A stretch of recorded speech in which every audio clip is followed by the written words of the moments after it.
السلام عليكم، ازيكم يا جماعه. انا عبد الله حمدان في حلقه 19 من حلقات فرونت اند بفرونس بالعربي. في الحلقه دي هنتكلم عن من ضمن التكنيكس المهمه جدا في التعامل معاها، وبشكل كبير ممتع جدا لما بتبص على الديتيلز بتاعته وبتشوف implementations مختلفه او حلول مختلفه لنفس البروبلم. في الحلقه دي هنتكلم اكتر على الفيرتشوال سكرولينج. طيب تعالوا نشوف مع بعض هو ايه اصلا البروبلم اللي احنا بنحاول نحلها. الفكره الاساسيه اللي احنا بنحاول نحلها من الفيرتشوال ليست ان احنا عندنا a huge او large number of items محتاجين نعمل لهم rendering. فتعالى نفترض ان احنا ما عندناش باجينيشن، احنا عندنا عدد من الايتمز، العدد ده كبير وبنحاول نرندر الايتمز دول في دروب داون مثلا او حاجه. فالمشكله الاساسيه في الموضوع ان احنا ازاي هنرندر الايتمز دول بشكل efficient يسمح لنا ان احنا نرندر العدد الكبير ده من الايتمز من غير ما ناثر على اليوزر اكسبيرينس وعلى البرفورمانس بتاعه الاب بتاعنا. طيب تعالوا نفترض احنا عندنا كونتاكت ليست دي فيها 5000 ايتم او 5000 كونتاكت ايتم، وال 5000 كونتاكت ايتم ده بيرند كل واحد فيهم بيرندر كونتاكت كومبوننت، والكونتاكت كومبوننت دي ممكن تكون عباره عن كذا دوم اليمنت نستد جوه بعض. فبالتالي انت بقى عندك 5000 ريندرنج لكومبوننت، والكومبوننت دي فيها كومبلكس دوم ستراكشر، وبالتالي محتاج تتاكد ان ال 5000 ايتم دول بيرندر بشكل نوعا ما efficient، وبيرندر بشكل يخلي اليوزر في اليوزر اكسبيرينس او التعامل مع الايتمز دي او التعامل مع الدروب داون يكون لسه موجود او لسه شغال بشكل سلس. طيب السؤال مهم قوي، هو احنا بالنسبه لنا ايه المشكله ان انا رندر 5000 ايتم؟ خلاص تعالى رندر 5000. لو ال 5000 دول بقوا 10000 بقوا 20000 بقوا 50000، هو ايه اصلا المشاكل اللي احنا بتقابلنا في ان احنا نرندر ليسز كبيره؟ او ايه المشاكل اللي هتبدا تبان مجرد ما نبدا نرندر ليسز كبيره؟ طيب زي ما كنا بنقول هيظهر عندنا كذا بروبلم نتيجه ريندرنج العدد الكبير ده من الايتمز. اول بروبلم بتاعتنا، اول بروبلم هتظهر معانا وهو الهاي ميموري يوسج. زي ما قلنا انت عندك 5000 ايتم، كل ايتم فيهم عباره عن a complex DOM structure او DOM components او component بتحاول ترندرت عندك، وبالتالي كل DOM element ده محتاج memory to allocate it ليه في الدوم structure، واحنا اوريدي بنسيف او بنكون ال 5000 ايتم دول.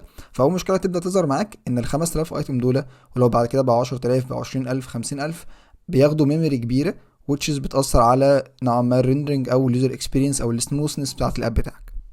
طيب المشكله التانية تظهر معانا وهو في الانيشال ريندر. تعال تخيل ان اول ما البيج عندك بترفرش او البيج عندك بتلود، انت عندك 5000 ايتم، 5000 ايتم دول محتاج تعمل لهم بروسيسنج عنيف علشان تطلع ال 5000 ايتم دول على السكرين عندك. فكل ايتم من ال 5000 محتاج تكريت الايتم، محتاج تحسب اللي اوت بتاعه، محتاج تبينت نوعا ما البكسلز بتاعه الايتم دوت على السكرين. فانت هترندر 5000 ايتم، كل واحد فيهم هتكريت وتلي اوت وتبينت الكونتنت بتاعه، وبالتالي دي اوبريشنز بتحصل بشكل كبير بتاثر على الانيشال ريندر، او هتخلي نوعا ما السي بي يو بتاعك او هتخلي الويب سايت مشغول اكتر بريندنج ال 5000 ايتم دول، وان هو ينفذ الكومبلكس اوبريشنز سواء ككرييت لي اوت بينت لل 5000 ايتمز، ونوعا ما اوريدي الداشبورد بتاعتك لسه بتلود. فده يخلي ان الطلعه الاولانيه او الانيشال ريندرنج شويه بيخلي اليو اي بتاعك مش ريسبونسيف.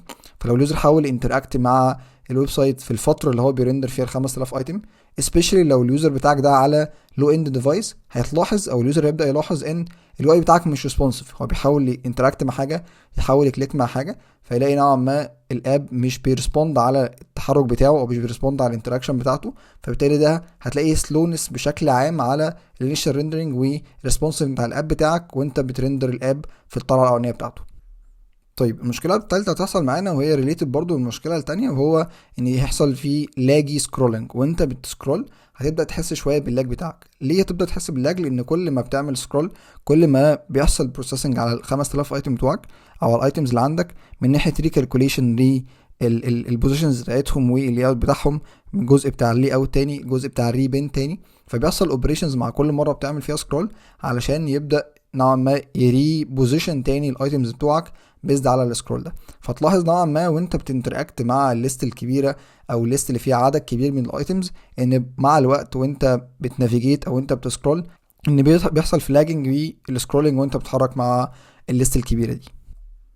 فالبروبلم بتاعت اللارج ليست ريندرنج لو انت عندك عدد كبير من الايتمز هي دي البيز نوعا ما بروبلم اللي فيرتشوال سكرولنج جه علشان يحلها. طيب الفيرتشوال سكرولنج عامة ليه أسامي كتيرة أو الناس بتتكلم عنه بأسامي كتيرة. في ناس بتقول عليه فيرتشوال سكرولنج، في ناس بتسميه ليس فيرتشواليزيشن أو نوع معين منه، في ناس بتسميه ويندوينج، ناس بتسميه فيرتشوال ليس. فكل دي مسميات لنفس الحاجة، كلهم بيستخدموا نفس التكنيك أو نوعا ما نفس الميثودولوجي في التعامل مع الريندرنج بتاع الليسز الكبيرة دي، ولكن بأسامي مختلفة. طيب تعالوا نعرف عامه الفيرتشوال سكرولنج هو عباره عن ايه. زي ما قلنا هو عباره عن تكنيك هدفه الاساسي ان هو يوبتمايز عمليه الريندرنج للليستس الكبيره. فانت لو عندك ليست كبيره هيبدا هو التكنيك ده يساعدك انك توبتمايز عمليه الريندرنج بتاعته. طب هو بيعمل لها اوبتمايزيشن ازاي؟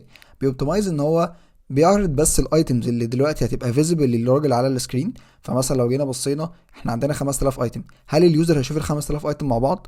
دي الفاكت او دي الحاجه اللي فيرتشوال سكرولنج بيعتمد عليها، ان الراجل عمره ما هيشوف ال 5000 ايتمز مع بعض، وبالتالي هو مثلا بيشوفهم 10 10 او 5 5 او ايا كان. فبالتالي فيرتشوال سكرولنج يقول لك خلاص انا مش محتاج ارندر ال 10 دول او ال 5000 دول مع بعض، لا انا هرندر ال 5 5 او ال 10 10، او خلينا نقول بشكل عام الفيزيبل ايتمز اللي ظهر الراجل على السكرين، بدل ما رندر الحاجات دي كلها مره واحده. فبدل في الانيشال ريندرنج ما انت بترندر 5000 ايتم، انت بترندر بس الايتمز اللي فيزيبل على السكرين سواء ما كانوا 5 او 10 او ايا كان، ولكن بطبيعه الحال هيبقى عدد اقل بكتير جدا من الليست الكامله اللي انت بتحاول ترندر. فلو جينا بصينا على اليمين هنا بافتراض ان احنا عندنا كونتكست ليست اللي كنا بنتكلم عليها، هتلاقي ان احنا بنرندر كل الايتمز بتوعنا او ال 5000 ايتم كلهم في الدوم، بغض النظر عن ايه الفيزيبل بس للسكرين. فالراجل مثلا لو عمل سكرول داون شويه هتلاقي ان الفيزيبل في السكرين بس هو من اول يوزر نيم 5 لغايه يوزر نيم 13. طب انا ليه محتاج ارندر من يوزر نيم 1 ل 4 وبعد كده من 14 لغايه ال 5000؟ وهي دي التكنيك او دي الحركه اللي فيرتشوال سكرولنج معتمد عليها. خلاص انا مش محتاج ارندر كل حاجه، انا هرندر بس الايتمز اللي في الفيزيبل اريا لليوزر بتاعي، وبالتالي كل الايتمز اللي بره الفيزيبل اريا او اللي دلوقتي مش فيزيبل انا مش محتاج اعمل لها ريندرنج، وبالتالي اقدر اتخلص من البروسيسنج نوعا ما لود اللي انا كنت هحتاج اعمله علشان ارندر باقي الايتمز دي. فانا بس هرندر الايتمز اللي ظاهره او اللي موجوده عندي في الفيزيبل اريا بتاعتي.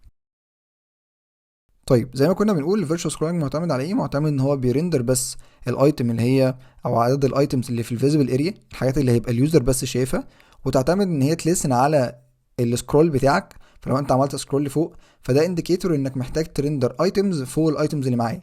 فمثلا لو انا عملت سكرول لفوق فده معناه ان انا محتاج ارندر يوزر 4 و3 و2 وهكذا، بيز طبعا على قد ايه انا عملت سكرول فوق او قد ايه عملت سكرول تحت. نفس الكلام لو عملت سكرول تحت ده معناه ان انت محتاج تشوف يوزر 14 و15 وهكذا.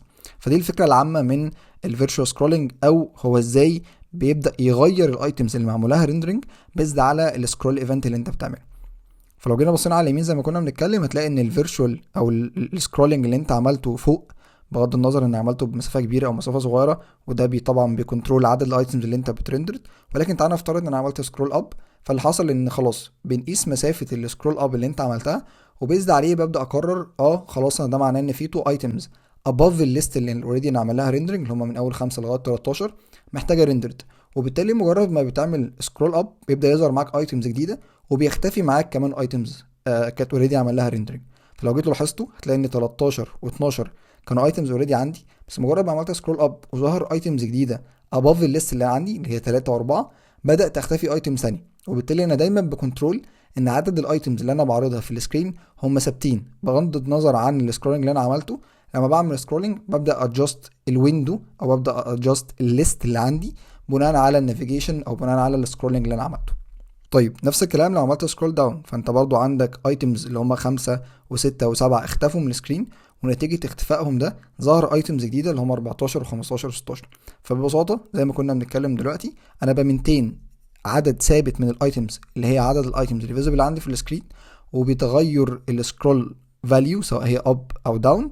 انا ببدا اغير مين الليسته او مين الويندو او مين البدايه والنهايه بتاعه الايتمز اللي انا المفروض الريندرت عندي في السكرين، وابدا ادجست الريندرنج بتاعي بيزد عليه. ولكن انا بحافظ على ان عدد الايتمز اللي ريندر عندي في السكرين هم عدد ثابت ما بيتغيروش باختلاف السكرولنج بتاعي او باختلاف النافيجيشن اللي بعمله. طيب تعالوا ناخد نظره عامه على هو الفيرتشوال سكرولنج من جوه ازاي بيكنترول الويندو اللي احنا بنتكلم عليه. احنا بنتكلم ان هو عنده ويندو، الويندو دي بنلسن فيها على السكرول اب والسكرول داون او السكرول بيهيفير بشكل عام، وبناء على السكرول ده ببدا احرك او اغير الايتمز اللي فيزبل عندي بناء على تغير السكرول. فبالتالي انا بمنتين ويندو ثابته من الايتمز اللي عندي، وبغير بس الايتمز اللي ريندرد، بشيل ايتمز وبحط ايتمز، وبالتالي بفضل بمنتين عدد الايتمز واحد، ولكن باميوليت او بسيميليت اللي اليوزر بيعمله من ناحيه السكرولنج بان انا اظهر له الايتمز اللي هو المفروض تظهر له عنده في السكرين نتيجه السكرول ده. طيب تعالى نتخيل ان انا اوريدي عندي الليست بتاعتي كانها ريندرد، بافتراض طبعا انا عملت ريندر ل1 و2 و3 و4، ولكن تعالى نفترض دلوقتي ان هم مش ريندرد عندي في السكرين، ولكن الجراي اريا اللي فوق دي مسافه اللي انا عملت بيها سكرول داون. فلو لاحظتوا انا بادئ من عند يوزر نيم 5، فده معناه انا عملت سكرول داون بمسافه صغيره خلتني في المسافه اللي فوقيها او المسافه بتاعه السكرول من اول يوزر نيم 5 لغايه فوق خالص هي بتمثل المسافه اللي كان يوزر نيم 1 ويوزر نيم 2 و3 و4 هيكونوا موجودين فيها. الجزء التاني هو المسافه الجراي اللي تحت، وهي اللي بتمثل ريندرنج باقي الايتمز. بافتراض ان انا عملت ريندر لباقي الايتمز اللي هم يوزر نيم 14 لغايه 5000، كان هياخدوا الجراي اريا اللي تحت. تعالوا بقى نبص اندبس على هو ازاي الفيرشوال سكرولنج او الويندوينج بيحافظ على ويندو. وهنا يجي بقى موضوع الويندوينج، ان انا تخيلوا ان انا عندي ويندو، الويندو دي هي بتتغير او بتغير الايتمز اللي هي موجوده فيها، فهي سلايدنج انها بتطلع فوق وتنزل تحت، ولكن هي ويندو ثابته، السايز بتاعها ثابت، وبالتالي عدد الايتمز اللي هي بترندر بيفضل ثابت. طيب تعالى نقول شويه معطيات او شويه معلومات محتاجين نبقى عارفينها واحنا بنحسب الويندو بتاعتنا او نحسب ازاي الفيرتشوال سكرولنج شغال. فتعالى نفترض ان انا عندي ليست هنا من 1000 ايتم او 1000 يوزر نيم. تعالوا خلاص اجنور المثال الاولاني، تعالوا ناخد ارقام جديده ونقول انا عندي 1000 ايتم اوريدي ريندر عندي في السكرين. طيب المعلومه الثانيه هو ان الفيزبل اريا بتاعتي او اللي هي المسافه او الهايت بتاع الدروب داون بتاعتي، بافتراض ان الدروب داون دي هي الفيزبل اريا بتاعتي، الهايت بتاعها هو 900 بكسل، فدي يعتبر الهايت بتاعت الفيو بورت اللي انا بشوف منه، او الهايت بتاع الفيزبل اريا او الهايت بتاع الدروب داون او ايا كان. تعالى نفترض ان هو 900 بكسل. المعلومه الثالثه ان احنا برضو هنفترضها ونقول ان هي معانا، وهو ان انا اسيومد ان كل ايتم من الايتمز دول واخد نفس الهايت. فتعالى نقول ان الرو الواحد بياخد كل مره 100 بكسل، وكلهم يونيفورم او كلهم ليهم نفس الهايت بتاعهم، فما فيش حد 100 مفيش حد 200، لا هم كلهم 100 بكسل، وبالتالي واخدين افيكسد هايت من نوعا ما الهايت بتاع السنجل ايتم بتاعي. فلو جيتوا بصيتوا هنا فانا عندي الفيزبل اريا 900، وافترض ان انا قلت الايتم الواحد هو عباره عن 100، فانا دلوقتي عندي 9 ايتمز ريندر من اول 5 لغايه 13، وده لغايه دلوقتي ميك سنس، ما فيهوش اي حاجه جديده.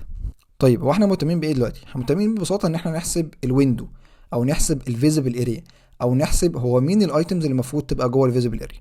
فدي العمليه بتاعه الويندو كالكوليشن. في الويندو كالكوليشن لا عندنا تو ستيبس مهمين او معلومتين مهمين محتاجين نحسبهم. اول معلومه هو ان الويندو بتاعتي بتبدا منين. فلو جينا بصينا الويندو بتاعتي هنا بتبدا من يوزر نيم 5، فانا ايه الحاجه اللي قالت لي والله بعد ما عملت سكرول داون شويه انت هتبدا من يوزر نيم 5؟ طب ليه ما بداتش من 7؟ ليه ما بداتش من 9؟ وهكذا. فدي اول معلومه محتاجين نعرفها، انا ازاي هحسب الستارت بتاعت الويندو بتاعتي. طيب المعلومه الثانيه هو عدد الفيزبل ايتمز اللي هتبقى ظاهره عندي في السكرين. الاريا بتاعت الدروب داون بتاعتي، الحته الهايت بتاعها ال 900 بكسل دول يشيلوا كام ايتم، وبالتالي لو قدرت احسب الستارت هقدر احسب الاند. فتعالى نتخيل ان انا الويندو دي عباره عن 2 بوينترز ليفت ورايت، والتو بوينترز دول عم يتحركوا، الستارت بيتحرك نتيجه السكرول، وبناء على تغير الستارت وبما ان الفيزبل اريا عندي ثابته فانا بقدر احسب الاند بسهوله. فببساطه دي المعلومتين ان انا لو عرفتهم هقدر ببساطه باي سكرول ايفنت يحصل مع اي تغيير هيحصل احسب منه الستارت واحسب عدد الايتم الفيزبل، وبالتالي اعرف الويندو بتاعتي بادئه من عند كام ومنتهيه من عند كام. طيب تعالى نبدا باول معلومه وهو عدد الفيزبل ايتمز اللي موجودين عندي. ودي معلومه بسيطه جدا جدا جدا. زي ما احنا قلنا انا عندي الهايت بتاع الفيو بورد او الفيزبل اريا اللي انا بشوف منها هو ثابت ما بيتغيرش، هو 900 بكسل. وانا عندي افتراض او اسامبشن احنا عملناه في بدايه البروبلم، ان احنا قلنا ان الهايت بتاعت الايتمز الواحده او السنجل ايتم بتاعه ثابت، فبالتالي سواء يوزر نيم 5 او يوزر نيم 6 كلهم واخدين نفس الهايت. فلو جينا عملنا ببساطه سمبل ديفيجن للرقمين دول، هل احنا عندنا 900 وكل ايتم من دول 100، فالفيزبل اريا بتاعتي تشيل 9 ايتمز. فوات ايفر او بغض النظر عن الستارت بتاعتك، هات الستارت زود عليها 9، فده دي البدايه ودي النهايه، فالاند ببساطه بقى الستارت بلس 9. طيب نيجي المعلومه الثانيه وهي الاصعب شويه، انا هحسب ازاي الستارت بتاعتي. يجي هنا بقى الحته المهمه وهو السكرول طبعا عامل ازاي. فتعالى نفترض ان الفيزبل اريا دي ليها عباره عن element، الاليمنت ده نتيجه السكرول ايفنت اللي انا عملته، فهو حصل سكرول من التوب مسافه صغيره او مسافه معينه.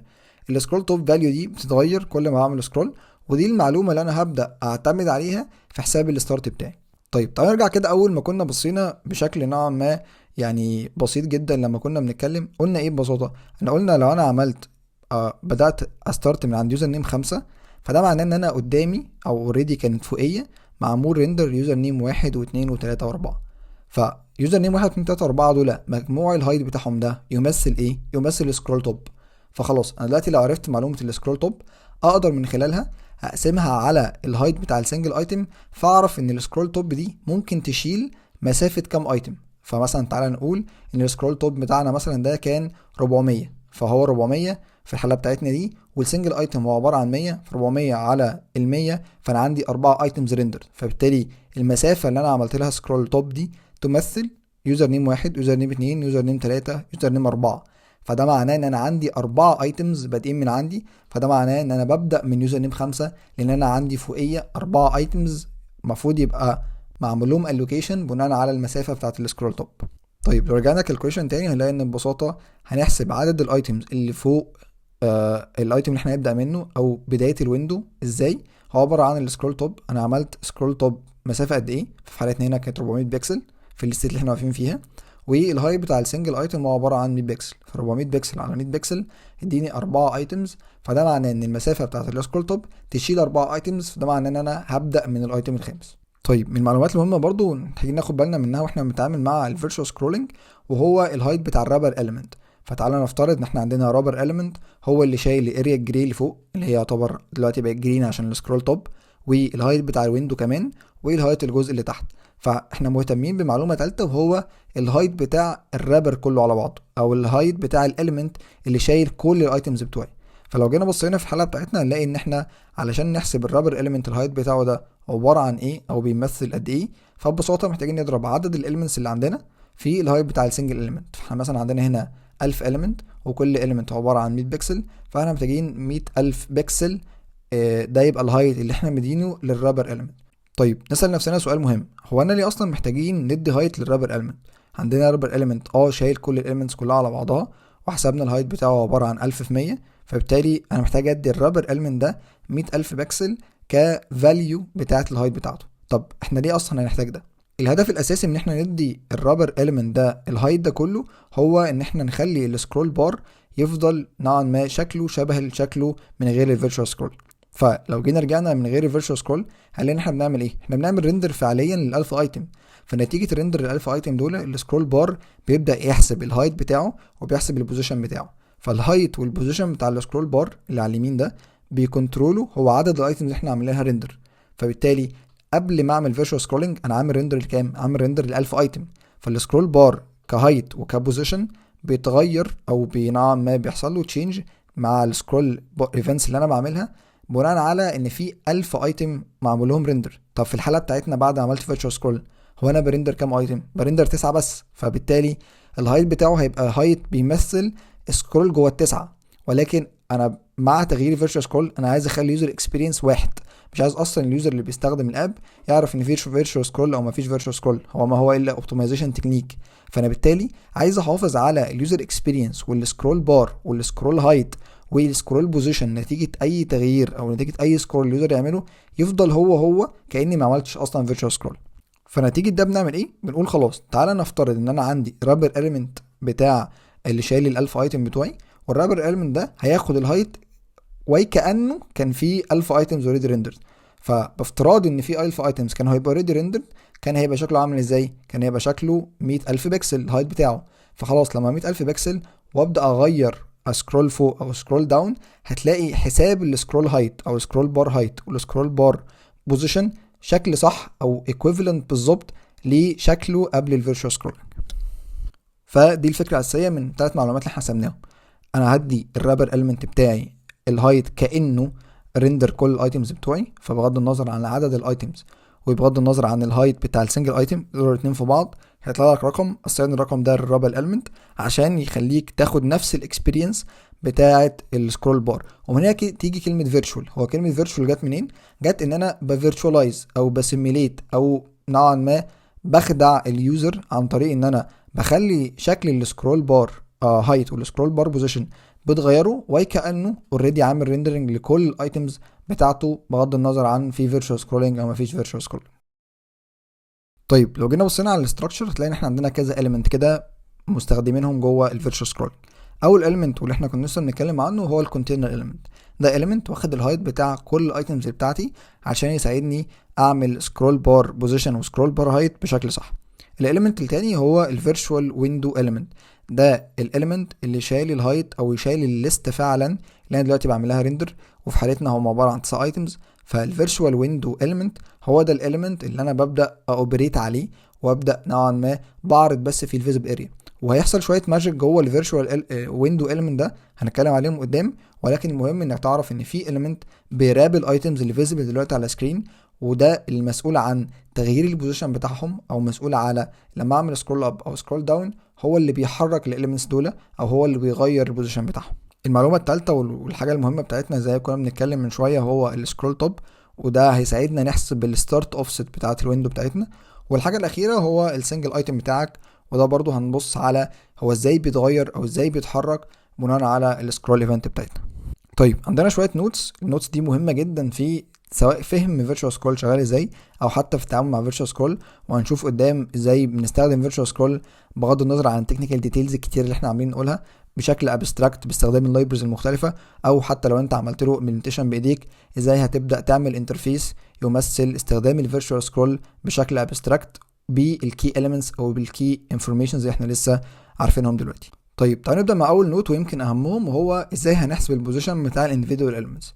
فاحنا كنا بنتكلم بغض النظر عن الفيرتشوال سكرولنج، انا عندي ايتمز ليستد، الايتم دي معمول لها ستاكينج، هي موجودين ورا بعض، فبالتالي البوزيشن بتاع يوزر نيم 5 كان بياخده ببساطه لان في 4 ايتمز وفوقيه، ففي 4 ايتمز وفوقيه هو بيتحط الخامس بعديهم، فالسبيس بتاعته او بيبدا من مكان ما انتهى اليوزر نيم 4، فاليوزر نيم 4 خلص بدا يوزر نيم 5 وهكذا.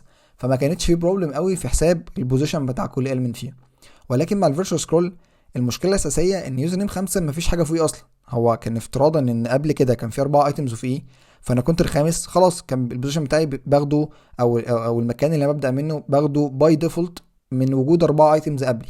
بس في حالتنا دلوقتي انا ما عنديش حاجه قبلي، فانا الاربعه ايتمز دول اللي كانوا موجودين محتاج اسيميليت ان في 4 ايتمز موجودين، وبالتالي البوزيشن رقم 5 او يوزر نيم رقم 5 هياخد البوزيشن بتاعه بناء عليه. فدي الفكره العامه من الموضوع، ان احنا في طرق مختلفه لحساب هو البوزيشن ده هيتحسب ازاي، او يوزر نيم 5 ازاي هيتحط في الليست عندي في مكانه الصح اللي يخليه كانه معمول ريندرنج بشكل طبيعي للالفا ايتم بتوعي من غير ما اليوزر يحس ان في فرق بين الاثنين. طيب يظهر معانا هنا تو تكنيكس اساسيين في التعامل مع الموضوع. اول اوبشن او اول تكنيك هو ده بيعتمد على البوزيشن اليمنتس، فبالتالي هو بيقول خلاص تعال نشوف هو في كام ايتم، او كل ايتم من الايتمز اللي جوه الفيرتشوال ويندو انا هبدا اعمل لها موفمنت او ابدا احركها 1 باي 1. فتعال نقول مثلا في حالتنا هنا عندنا 9 ايتمز، فاللي هيعمله ان هو يبدا يحرك التسع ايتمز دول 1 باي 1. طب هيحركهم ازاي؟ معتمد على معلومه بسيطه. تعال لو احنا جينا ادينا للكونتينر اليمنت بوزيشن ريلاتيف، وادينا الايتم منهم بوزيشن ابسوليوت، فالبوزيشن او التوب فاليو اللي انا هديها للاليمنت ده هتمثل الفاليو بتاعتي او الاليمنت ده مكانه فين من الريليفنت بوزيشن او الكونتينر اليمنت. فبالتالي لو انا قدرت ادي للكونتينر اليمنت بوزيشن ريلاتيف واقدر احسب البوزيشن ابسوليوت او التوب فاليو بتاع يوزر نيم 5، فهعرف احط يوزر نيم 5 وكانه كان في ايتمز ريندرد قبلي. فدي الفكره الاساسيه من اول اوبشن. خلاص ريندر واحد واحد، ادي ريلاتيف بوزيشن للكونتينر، ادي ابسوليوت بوزيشن لايتم وادي التوب فاليو بتاعت الايتم دوت بناء على الاندكس بتاعه. فيوزر نيم 5 او تعالى نفترض ان انا بادئ من يوزر نيم 1، يوزر نيم 1 الاندكس بتاعه 0 فهيبدا من بوزيشن 0. يوزر نيم 2 البوزيشن بتاعه 1 في 100 هيبدا من تاني ايتم اللي هو من 100 بكسل وهكذا. فنلاحظ ان انا معتمد على ان الويندو بتاعتي باوبريت عليها 1 باي 1، وكل واحد فيهم بديله بوزيشن ابسوليوت، وطبعا بدي الكونتينر بوزيشن ريلاتيف، ويهديله توب فاليو بناء على الاندكس بتاعه في الايتم هايت. فخلاص الموضوع بقى هاندلد لوحده. طيب في مشكلتين اساسيين في اول اوبشن ده، وهو تحريك الاليمنتس عن طريق البوزيشن ريلاتيف والبوزيشن ابسوليوت. هو انك مع كل اديشن او ريموفال بتعملها في الويندو بتاعتنا، مع كل سكرول توب او سكرول داون، انت محتاج تغير البوزيشن او تعمل ريفلو تاني للايتمز بتاعتك. فتعالى نتخيل ان انا عملت سكرول اب واليوزر نيم رقم 5 ده اتشال، فده معناه ان يوزر نيم رقم 6 هيبقى اول ايتم في الليست، ويوزر نيم رقم 14 هيتضاف تاني، وكل الايتمز اللي بين دول هيضطروا يتحركوا لفوق شويه. فانت بتعمل ريفلو مع كل تغيير بتعمله، مع كل اديشن او ريموفل، مع كل سكرول بتعمله، بتعمل ريفلو لكالكوليشن التوب بوزيشن بتاع الايتمز كلها عشان تبدا تحرك الايتمز اللي تفضل جوه الويندو بتاعتك.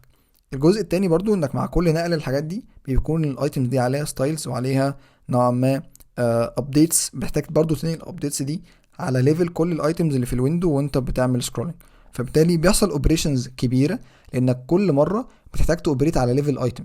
فانت عايز تخيل الويندو بتاعتك دي فيها مثلا 20 30 ايتم، فانت كل مره مع كل سكرول بتعمله محتاج تابديت ال 20 30 ايتم دول. فدي الدروباك او دي مشكله اول اوبشنز من الاوبشن بتاع تحريك الاليمنتس بتاعتنا. طيب اوبشن 2 بيعمل حركه ذكيه اكتر، بيقول لك بدل ما نتعامل مع تحريك الاليمنتس element باي element او ايتم باي ايتم جوه الويندو، طب ما تيجي نعتبر ان كل الايتمز دي ستاجد او موجوده جوه الفيرتشوال ويندو element، ولما يجي نحرك الويندو كلها على بعضها. فتعالى نتخيل انك بدل ما بتحرك element حط الاليمنت كلهم في بوكس وشيل البوكس كله على بعضه. فده ببساطه الفكره الاساسيه من اوبشن 2. بيبدا يستبدل البوزيشن ابسوليوت والبوزيشن ريلاتيف بتحريك الايتمز بان هو يستخدم الترانسفورم بروبرتي، وان هو يبدا يحرك الحاجات دي عن طريق ترانسليت واي. وطبعا لو الفيرتشوال سكرولنج بشكل افقي او بشكل هوريزونتال هتستخدم ترانسليت اكس، ولكن ببساطه استخدم ترانسليت بانك تحرك الويندو كلها على بعضها بدل ما تحرك الاليمنتس element.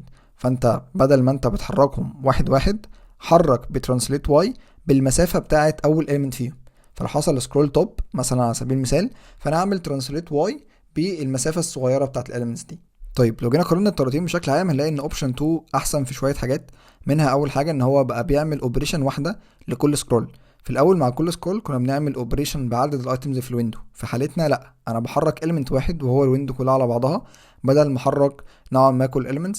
الحاجه التانية وهو ان الترانسفورم والترانسليت بيستخدموا الجي بي يو، فانت هتستخدم الجي بي يو اكسلريشن في الاوبريشن دي بتاعتك بدل ما انت كل الحاجات اللي بتعملها في اوبشن رقم 1 معتمده اكتر على السي بي يو اوبريشن. طيب تاني نوت معانا وهو الفيكسد سايز فيرسز الفاريبل سايز ايتمز. فده عباره عن ايه؟ ده عباره عن اسامبشن عملناه في الاول. لو فاكرين واحنا بنحسب الفيرتشوال سكرولنج كالكوليشنز بتاعته قلنا ايه؟ قلنا احنا عندنا افتراض ان كل الايتمز الهايت بتاعها واحد، فيوزر نيم 5 زي 6 زي 7 وهكذا. فدي معلومه ساعدتنا كتير واحنا بنعمل الكالكوليشنز بتاعتنا. فانا علشان احسب مثلا الستارت بتاعت الويندو اللي هو يوزر نيم 5، افترضت ان انا عندي مثلا السكرول توب فاليو مثلا بتساوي 400 والايتم بيساوي 100، فانا قلت خلاص ان غالبا فوقيه هيبقى فيه 4 ايتمز.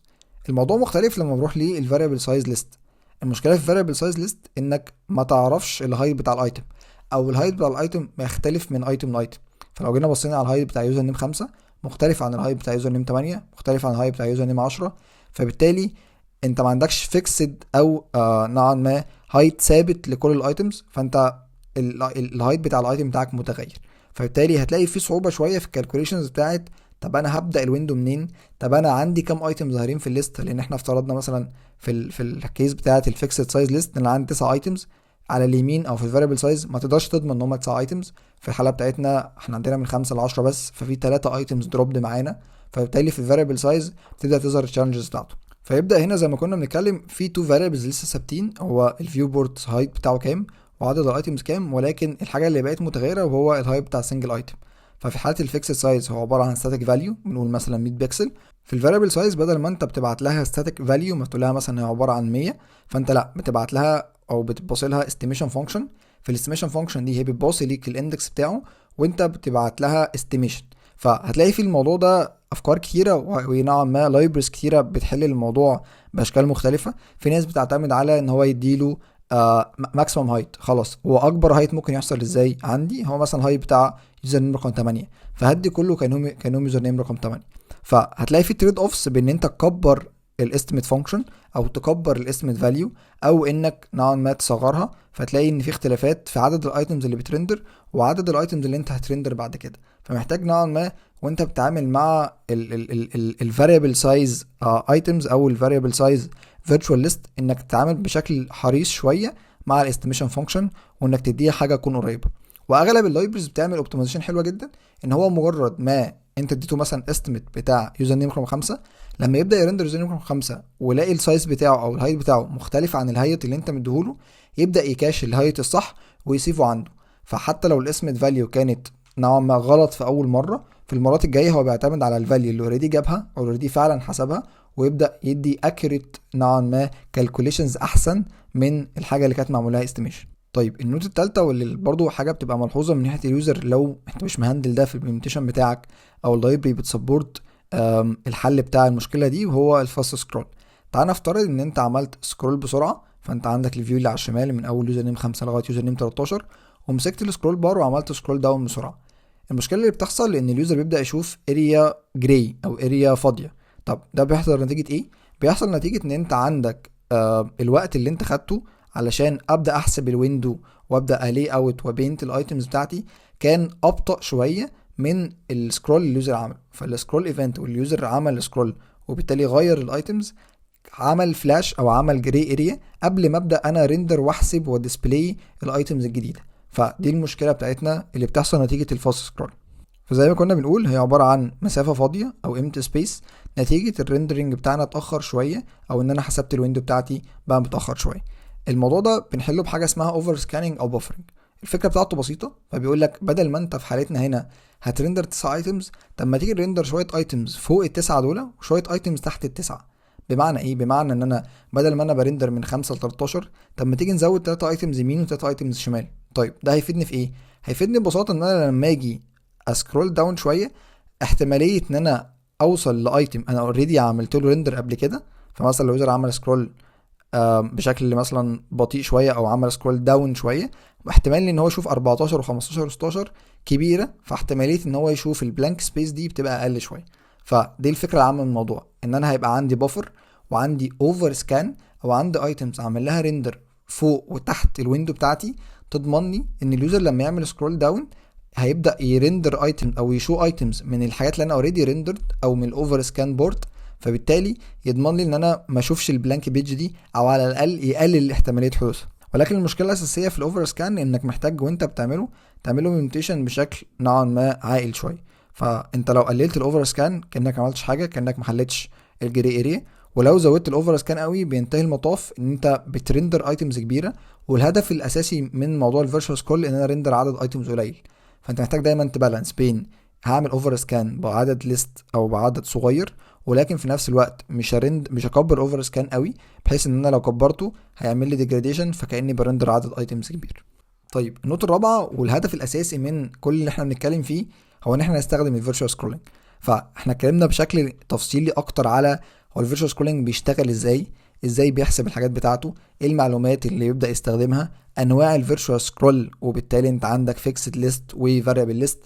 حاجات بتنفع في الهايت بتاعها او الهايت بتاع الايتم واحد، وحاجات لا الهايت بتاع الايتمز بيبقى مختلف شويه او بيبقى فاريبل. ونيجي للجزء الاكتر اللي في استخدامنا ليهم، هو طب واحنا هنستعمل ايه في الفيرتشوال سكرول؟ هل هامبلمنت كل حاجه بايديا، ولا هل في اوبشنز تساعدني ان انا ابني الموضوع او ان انا استخدم الفيرتشوال سكرول من غير ما اضطر ابنيه كله بايديا فروم سكراتش؟ في الحته دي هتلاقي ان في باكجز كتيره، والباكجز دي بتختلف من قدراتها والاوبشنز اللي هي بتديها لك، والتكنيك اللي زي ما كنا بنتكلم اندر ذا هود او في الامبلمنتيشن بتاعها شغاله ازاي. فتلاقي اوبشنز كتيره سواء في رياكت او فيو، انا حطيت رياكت او فيو، ولكن هتلاقي في كل اللايبرز التانيه او كل نوعا ما الفريم وركس التانيه لايبرز بتعمل نفس الموضوع، بتحاول تحل موضوع الفيرتشوال سكرول. لو جيت بصيت على كل واحد فيهم بناء على الفريم ورك اللي انت بتستخدمه هتلاقي في تريد اوفس بالنسبه له. فتلاقي مثلا ان عندك رياكت ويندو ورياكت فيرتشواليزد الاثنين لنفس الاونر ولكن او لنفس الاوثر يعني. تلاقي رياكت ويندو يعني اوبتيمال اكتر او مينيمايزد اكتر او اوبتمايزد اكتر، ولكن للاسف فيها اوبشنز اقل شويه من رياكت فيرتشواليزد.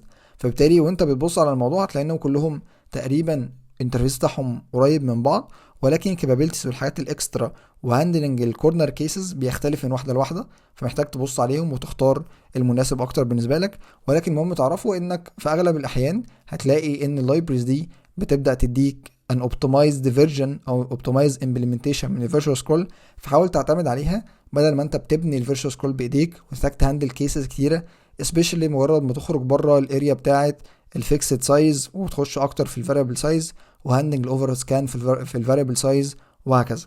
فممكن تبص على اللايبرز دي وتحاول تشوف ايه المناسب اكتر بالنسبه لك، وتبدا تعرف اكتر التفاصيل او الفروقات بينهم، وكل واحد فيهم بيوبتمايز الحته اللي احنا بنتكلم عليها او بيوبتمايز الكورنر كيس دي بشكل عامل ازاي. طيب زي ما انتم شايفين احنا دلوقتي في الاكزامبلز بيج بتاعه رياكت ويندو، واحنا من ضمن اشهر الفيرتشواليزيشن لايبرز اللي موجوده في رياكت. الاكزامبل اللي هنبص عليه دلوقتي وهو الاكزامبل بتاع الفيكسد سايز ليست. هنبص على الامبلمنتيشن بتاعه ونشوف هو ازاي مابد ليه اللي احنا اوريدي اتكلمنا عنه في الامبلمنتيشن بتاعنا. اول حاجه هنبص عليها وهو ان هو عنده هنا الليست دي كومبوننت جايبها من رياكت ويندو، والليست دي بتاخد شويه كونفيجريشنز او بتاخد شويه بروبس. اول حاجه بتاخد الهايت، وده الهايت بتاع الاريا بتاعتنا كلها. الحاجه التانية الايتم كاونت، هو عنده كام ايتم، وعنده الايتم سايز، وده الهايت بتاع السنجل ايتم بتاعه. فاحنا هنا عندنا نوعا ما الهايت بتاع الفيو بورت او الفيزيبل اريا بتاعتي 150 بكسل، الهايت بتاع الايتم الواحد 35 بكسل، عندي 1000 ايتم، والويتس بتاعي 300. فهتلاحظ ان هو هنا بيبعت لك كونفيجريشنز بالظبط نفس الكونفيجريشنز او بالظبط نفس المعلومات اللي احنا قلنا محتاجينها علشان نعرف نحسب الفيرتشوال سكرولنج بشكل صح. الحاجه التانية اللي بياخدها وهو فانكشن، بتعتبر هي الكول باك فانكشن المسؤوله عن ريندرنج ايتم. فتلاحظ ان الرياكت ويندو هنا بترجع لك معلومتين، اول معلومه فيها هو الاندكس، والمعلومه التانية هو الستايل. الستايل انت بتعمله بايندنج بايديك على الستايل، علشان هو ده اللي رياكت ويندو بتبعته لك، وهو اللي شايل المعلومات اكتر بتاعه التوب بوزيشن او الامبلمنتيشن بتاعه الستايل اللي تخلي الايتم محطوط في مكانه الصح بناء على السكرول بار بتاعك او بناء على السكرولنج بتاعك. والحاجه التانية هو الاندكس، وانت جاست بتبايند الاندكس ده جوه الايتم بتاعك. طيب الحاجه اللي مهتمين بيها ان احنا تعالى نشوف الامبلمنتيشن بتاع رياكت ويندو عامل ازاي، والاليمنتس المختلفه اللي موجوده عندي، وازاي السكرول اللي بعمله بيتغير، وازاي السكرول اللي بعمله بيتوجل البوزيشن وبيغير البوزيشن بتاع كل الاليمنتس اللي عندي. طيب لو عملت انسبكت على نوعا ما الرابر بتاعنا ده، هنلاحظ احنا عندنا كذا حاجه. هتلاحظ احنا عندنا اول حاجه عندنا الرابر element، وده واخد بوزيشن ريلاتيف. وهتلاحظ ان انت عندك الاليمنتس الانديفيدوال اللي جوه واخده بوزيشن ابسوليوت، ودي الحاجه اللي كنا بنتكلم عليه، ان لما تاخد ده بوزيشن ابسوليوت فتقدر تتحكم في مكانه بالنسبه للبيرنت كله بناء على التوب بوزيشن بتاعه. فهتلاقي ان الرياكت ويندو هنا بتعتمد اكتر على البوزيشن ريلاتيف والبوزيشن ابسوليوت، وده كان اوبشن 1 في الكالكوليشنز بتاعتنا. دي اول حاجه. والحاجه التانية هتلاحظ ان انت عندك التوب بوزيشن هنا بيتغير كل ما بتعمل سكرول داون وسكرول اب. فلو عملت سكرول اب خالص هتلاحظ ان اول اليمنت ده واخد توب 0، مجرد ما تبدا تعمل سكرول داون شويه هتلاقي بدا يتغير الفاليو بتاعته، بقى البوزيشن توب بتاعه 35، مجرد ما تغير شويه يبدا يتغير وهكذا. فهو ببساطه بيغير البوزيشن توب بناء على اوبشن 1 زي ما كنا بنتكلم، اللي هو الاندكس بتاعه في الهايت بتاع الاليمنت. ففي حالتنا الاولانيه هو كان الهايت بتاعه 0، في المره الثانيه لما تعمل سكرول الهايت بتاعه يبقى 35 70 وهكذا. الهايت هنا قصدي بيه البوزيشن بتاعه او التوب فاليو بالنسبه للليست كلها. فده اول حاجه هتبدا تلاحظها، ان هو مثبت عدد الايتم زي ما احنا كنا بنتكلم، ولكن اللي بيتغير معانا ببساطه وهو التوب بوزيشن بتاعه. كان من شويه 0 بعد كده بقى 35، فبالتالي ده بيسيميليت هو الايتم مكانه فين بالنسبه للليست الكامله، فتحس بالظبط ان انت عندك مفيش اختلاف، هو كاني بريندر ليست كامله. الحاجه التانية وتلاحظ هو الهايت فاليو اللي واخده التوتال هايت بتاع الاليمنتس. فلو جيتوا لاحظتوا ان احنا عندنا دلوقتي 1000 اليمنت وكل اليمنت الهايت بتاعه 35، فانت تلاحظ ان الرابر اليمنت بتاعي واخد 35000 بكسل، وده بيمثل الهايت التوتال، وده اللي بيخلي السكرول بار هايت والسكرول بار بوزيشن بالظبط كاننا عاملين ريندر لل1000 اليمنت كله. الحاجه التانية عايز اوريه لكم في الامبلمنتيشن بتاع الرياكت ويندو هو الاوفر سكاننج. فتعالى نفترض ان احنا رحنا البرفورمانس تاب وعملت سي بي يو ثروتلينج كانها 20 اكس سلو داون، فكاني بطأت او كاني على ديفايس ابطأ شويه من الديفايس القديم. تعالوا بصوا على الشمال هنا وبصوا على السكرول اللي هيحصل مجرد ما ابدا اعمل. بصوا شايفين المسافه البيضه دي؟ كل دي مسافه بتبدا تظهر، او الاريا او الجري اريا اللي انا بنتكلم عليها، نتيجه ان الكالكوليشنز بتاعتنا بطيئه، او كالكوليشنز بتتعمل بسرعه ابطأ من فكره النافيجيشن نفسها او السكرول نفسه. كل ما تبطأ او كل ما تخلي نوعا ما السي بي بتاعك احسن والسي بي بتاعك بقى اسرع، هتلاقي تاثير الويندو دو او تاثير الجزء الابيض ده بيبدا يختلف، ما بيظهرش بس غير مع الحاجات الكبيره او الحاجات الابطا شويه. وهتلاقي حل الموضوع طبعا زي ما كنا بنتكلم هو موضوع الاوفر سكان، اللي بيخليك عندك كنترول على الاليمنتس، الاوفست التوب الاوفست البوتوم، اللي بتخليك تكنترول عرض اليمنتس زياده عشان تقلل احتماليه حدوث موضوع الجري اري. الحاجه التانية اللي مهم تعرفها برضو، ودي اكتر هتلاقيها في اغلب اللايبرز، هو ان هو عنده هاندلنج لموضوع الفاريبل سايز. فتلاقي ان جوه الفاريبل سايز هنا هو ما بياخدش الفاليو بتاع السايز على طول. هنا كان واخد الفاليو بتاع السايز 35، هنا بياخد الفاريبل عباره عن فانكشن، والفانكشن دي هي المسؤول ان ترجع له الفاليو، سواء بقى استيميشن فاليو، سواء كانت راندوم فاليو، سواء كانت الماكسيمم فاليو اللي ممكن ياخدها. وهناك هتلاقي امبلمنتيشنز مختلفه للموضوع، وهتلاقي طبعا نفس الكلام اللي عملناه على الليست هيعرف تعمل هوريزونتال وفيرتيكال، هيعرف تعمل على ليست او يتعمل على جريد. فتلاقي كل الكلام ده هندم جوه اغلب اللايبرز اللي موجوده عندنا. طيب الجزء التاني اللي مهتم بيه وان احنا نشوف مع بعض هو ايه البروز والكونز اللي خدناها من الفيرتشوال سكرولينج. عشان تعرف الفيرتشوال سكرولينج مش كل الحاجات اللي هتستخدمه فيها هتبقى مناسبة، وبالتالي محتاج انت تاخد قرار ان هستخدم فيرتشوال سكرولينج، وبالتالي هتقبل المشاكل بتاعته، او عندي اليوز كيس بتاعتي مناسبة اكتر فيرتشوال سكرولينج، ولا احاول ابوش اكتر ناحية باجينيشن وهكذا. فواحدة من ضمن اكبر الانهانسمنتس اللي خدناها من الفيرتشوال سكرولينج هو زي ما كنا بنتكلم، انا عملت ريدكشن في الميموري يوسج.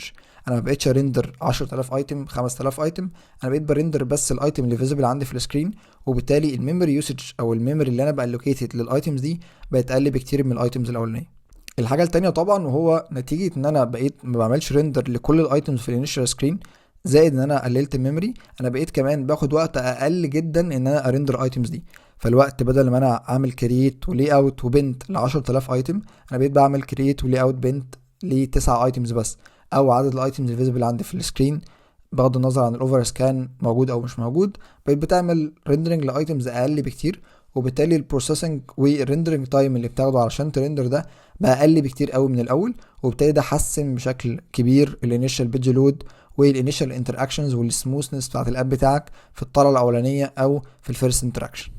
الحاجة الثالثة وهو ان انت دايما بشكل كبير وانت بتتعامل مع الفيرتشوال سكرول هتلاقي ان الاب لسه ريسبونسيف، الاب دايما بيوبريت على 10 ايتمز، وبالتالي او ايا كان الايتمز اللي موجودة عندي في الفيرتشوال ويندو انت بتوبريت على ايتمز اقل، وبالتالي ما بتعملش ريفلو لكل الايتمز اللي موجودة عندك، او تحتاج تبدا تعمل كالكوليشن تاني لكل الايتمز اللي عندك. انت بس بتوبريت على الايتمز دول وبتبدا تعمل لهم بروسيسنج بناء على الايتمز بس اللي فيزيبل في السكرين، مش كل الايتمز اللي رندر عندك. طيب نيجي للمشاكل اللي الفيرتشوال سكرولينج بيبدا يسببها لنا، او الحاجات اللي محتاج تاخد بالك منها وانت بتتعامل مع الفيرتشوال سكرولينج. اول واحده فيهم هو الكومبلكسيتي. الفيرتشوال سكرولينج بغض النظر عن اللايبرري اللي بتستخدمها هو بشويه بيبقى كومبلكس، فانت محتاج تاخد بالك بالتعامل معاه، محتاج تبقى اوير خاصه في الحاجات اللي هي مش ستريت فورورد، اللي هي فاريبل ليست سايز اكتر. فبالتالي محتاج تتعامل معاه بشكل شويه حريص، وبالتالي محتاجه كومبلكسيتي اكتر في الريندرينج وفهم التفاصيل اللي بتحصل فيها والهاندلنج بتاعها عن الليست العاديه. دي اول مشكله او اول حاجه هتقابلك وانت بتتعامل مع الفيرتشوال ليست، هي كومبلكس شويه في التعامل معاها. الحاجه التانية هو المينتنس، انك الديباجنج ايفورت بتاع ان انت تشوف مين ظهر او مين ما ظهرش، او تلاقي عميل مثلا او كاستمر بيشتكي ان في حاجات عنده مش ظاهره، فتلاقي الديباجنج بتاعها بقى اصعب، سواء انت عملت يور اون امبلمنتيشن او بتستخدم لايبرري، فتلاقي ان الايفورت اللي بتبذله عشان تديباج وتمنتين الليستس دي او الدروب داونز دي طبعا اكبر بكتير من المينتنس تايم اللي بتاخده علشان تمنتين ريندر ليست فيها كل ايتم ظاهره، وبالتالي الموضوع هيبقى يعني خلاص سامبل بالنسبه لك. فده تريد اوف تاني هتخسره شويه او محتاج تتقبله وانت بتتعامل مع الفيرتشوال ليست. الحاجه الثالثه واللي غالبا مش هتعرف يعني تتقبلها في ابلكيشنز معينه وهو موضوع الاكسسبيليتي. المشكله ان انت السكرين ريدرز و الكيبورد نافيجيشنز وكل الحاجات كانت معتمده اكتر انك عندك ايتمز ريندرد، فانت مثلا عندك ايتمز اللي هو ال 10000 ايتمز او ال 5000 ايتمز او ال 100 ايتم ريندرد كلهم. دلوقتي ما بقتش ده اللي بيحصل، انت بقى عندك limited number of items هو اللي بس visible على السكرين، وبالتالي حاجه مثلا زي كنترول اف او كوماند اف لما تيجي تدور على element في السكرين ومثلا تدور على element رقم يوزر نيم 5000، مش هتلاقي 5000 ده اصلا، لان 5000 مش ريندرد اصلا على السكرين، وبالتالي مش موجود في الدوم، وبالتالي هو مش accessible من خلال السكرين ريدرز او من خلال الكيبورد نافيجيشنز او من خلال البيج فايندر او ايا كان. فدي مش شويه مشاكل لها علاقه بالاكسسبيلتي. ممكن اسيب لكم ريسورسز اكتر تتكلم على ازاي تحسن الاكسسبيلتي مع الفيرتشوال سكرولينج، وهتلاقي فيه اجتهادات كبيره من اللايبرز ان هي تحاول تديك اوبشنز احسن في التعامل مع الاكسسبيلتي. ولكن المشكله الاساسيه او اللي تاخد بالك منه انك هتخسر شويه في موضوع الاكسسبيلتي ده وانت بتتعامل مع الفيرتشوال سكرولينج. الحاجه الرابعه وهو موضوع الاي سي او امباكت. لو انت بتستخدم الفيرتشوال سكرولينج ده مش في ويب اب، في ويب سايت، هتلاقي ان جزء كبير من الخساره اللي انت بدات تفتقدها شويه هو فكره ان انت مش بترندر كل حاجه، وبالتالي اي حاجه انت مش بتعملها ريندر ممكن تكون يعني مش بروسيسد او كاشد من الاندكسر او من السيرش انجنز، فبالتالي جزء كبير من المعلومات اللي بتبقى behind الفيرتشوال سكرولينج بتخسر ان هي تبقى جزء من الاي سي او امباكت بتاعك، او جزء من الاي سي او اندكسنج، او جزء من الاي سي او انجن سيرشز بتاعتك، فبالتالي دي حاجه برضو هتخسرها نتيجه الفيرتشوال سكرولينج. بس كده ده كان كل حاجه عن الفيرتشوال سكرولينج. اتكلمنا عنها يعني ايه فيرتشوال سكرولينج، ايه البروبلم اللي بيحاول يحلها، اتكلمنا على implementation ديتيلز اكتر، ازاي الفيرتشوال سكرولينج بشكل سمارت بيرندر عدد اقل من الايتمز ولكن من ناحيه اليوزر اكسبيرينس بيضمن لك انك تقريبا ما بتحسش بفرق بين قبل الفيرتشوال سكرولنج وبعد الفيرتشوال سكرولنج. اتكلمنا اكتر على انواع الفيرتشوال سكرولنج والفاريشنز المختلفه، شفنا موضوع الستاتيك ليست وشفنا موضوع الدايناميك ليست، شفنا التعامل مع كل واحده فيهم، وازاي الاوفر سكاننج واحده من ضمن الحلول اللي بتساعدك تحسن اليوزر اكسبيرينس في التعامل مع الفيرتشوال ليست. اتكلمنا على البروز والكونز بتاع الفيرتشوال ليست والليميتيشنز المختلفه، فده ان شاء الله يساعدك بشكل احسن تتعامل مع اللارج ليست في الابس بتاعتك. بس كده، ده كان كل حاجه النهارده، اشوفكم على خير المره الجايه، سلام عليكم.